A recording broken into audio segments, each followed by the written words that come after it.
اگر حکومت کی طرف سے مردوں کو ایک لحاظ سے مجبور کیا جائے کہ جنگ کی حالت میں ملک کا دفاع کریں، مگر وہ جنگیں ملک یا حکومت کی ماضی کی غلطیوں کا نتیجہ ہوں، تو ہم خدام کو کیا کرنا چاہیے؟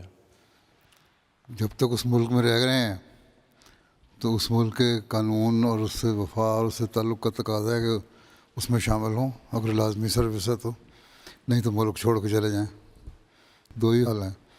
جنگیں دنیا میں جو ہو رہی ہیں وہ کون سی کسی مقصد کے لیے ہو رہی ہیں؟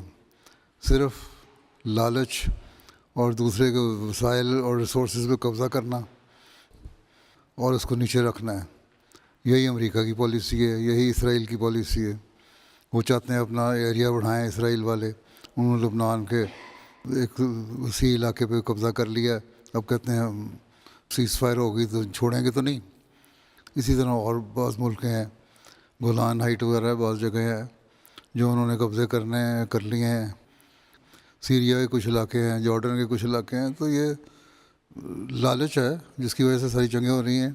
اور ٹرمپ صاحب جو ہیں امریکہ کے، وہ ایران کے وسائل پہ قبضہ کرنا چاہتے ہیں، یورینیم ہے، تیل ہے، وہ کہتے ہیں ہمیں مل جائے بس ٹھیک ہے، پھر جو مرضی کرو۔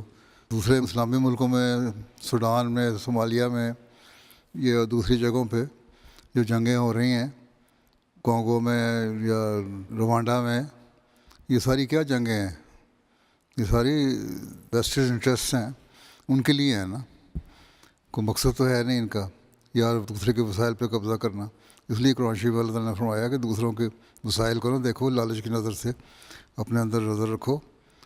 ان ملکوں میں اگر رہ رہے ہو تو یہی ہے، یا یہاں سے چھوڑ کے چلے جاؤ، یا اگر لازمی سروس ہوتی ہے تو کرو، لیکن کوشش یہ کرو کہ ان کو سمجھاؤ کہ یہ جنگیں جو ہیں یہ فائدہ کوئی نہیں، یہ دنیا کو تباہی کی طرف لے جا رہی ہیں۔ پہلی جنگ عظیم میں بھی یہی ہوا تھا، دوسری میں بھی یہی ہوا تھا، انصاف تو ہے نہیں۔